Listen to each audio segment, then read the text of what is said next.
Junko's Story, Episode 1, The First Step, Junko's Leap into the Unknown. The sliding door quivered, barely ajar. I could hear the hesitant shuffle of shoes on the other side. Slowly, it began to open, inch by inch, pushed tentatively by one of the male students. Behind him, the young women hovered in the shadows, partially obscured, their gazes cast downward. Each of them entered with deliberate hesitation, their movements like an unspoken performance. In this dance of cultural expectations, the men were judged on their confidence and the women on their discretion. No one wanted to stand out. I watched from the front of the grey and white classroom. The space was clinical, impersonal, a learning studio designed to reinforce the rigidity of the system it served. Square tables on stiff casters were arranged to suggest flexibility, but the room itself seemed built for passive learning. It reflected the structure these students had grown up with: uniformity, obedience, and conformity. Their shoes squeaked faintly on the indestructible carpet tiles as they filed in. Bowed heads and murmured greetings floated towards me in halting English. "Good morning." Their eyes flickered, wary of making direct contact with mine. This was my delivery room, not for newborns, but for souls. They were only 18, fresh out of regimented high schools and newly arrived at this American-style university. For most, it was their first taste of independence, but they carried the weight of a deeply ingrained system. Their backs were straight, their hands folded neatly in front of them, and their gazes rarely strayed beyond their phones. It was clear that every gesture, every word was underpinned by one unspoken rule: do not disrupt the harmony. I smiled, breaking the heavy silence. "How are you?" I said gently. "I'm Hein," they responded in unison. The familiar mispronunciation of fine rose like a single rehearsed voice. No one added the all-important "and you?" The silence stretched awkwardly, and I let it linger. Then I issued a simple request. "Could you please help me? We need to move the tables into a rectangle." The words landed in the air like a foreign object. I traced the shape of a rectangle with my hands, and their eyes flickered with confusion.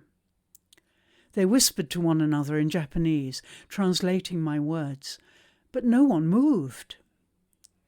To act without explicit instructions was unthinkable. Eventually, I moved a table myself, dragging it across the room to set the example. Still, none of the male students moved.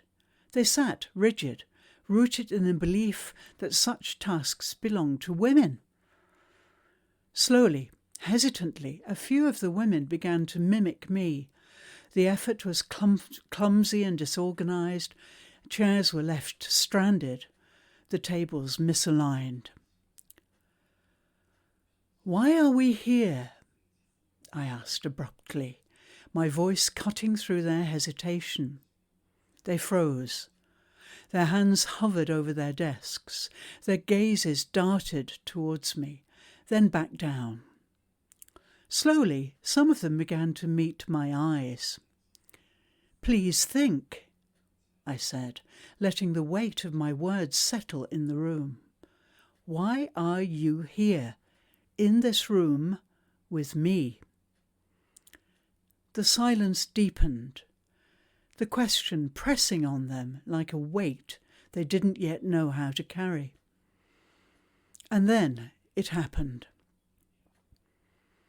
From the shadows of indecision, a small figure emerged. A young woman, barely noticeable at first, stepped forward.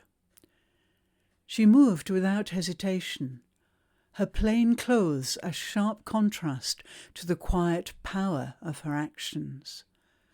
She began dragging chairs into place with steady, deliberate movements. There was no fear in her, only quiet resolve. The room shifted. For a moment, the others stared at her, stunned. Then, as though her courage had cracked open an invisible wall, they began to follow, first tentatively, then with more confidence. Slowly, the room came alive.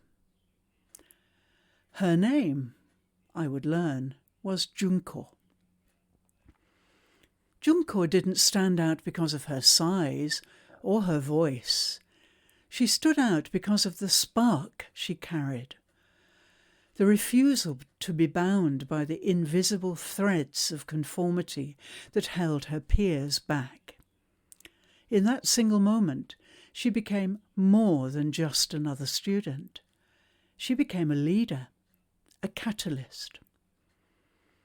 But this moment was just the beginning. Junko didn't yet realize it, but she was standing at the edge of something far greater than she could imagine. Like the blind man who touched the ear of an elephant and mistook it for the whole creature, Junko had only begun to feel the edges of her potential. What lay ahead would challenge everything she thought she knew about herself, her culture, and her future. And I would be her midwife. My role was not to deliver her success, but to deliver her soul, to guide her as she stepped into her light, her truth, and her power. It wouldn't be easy. The weight of a culture that demanded conformity and silence would press against her at every step.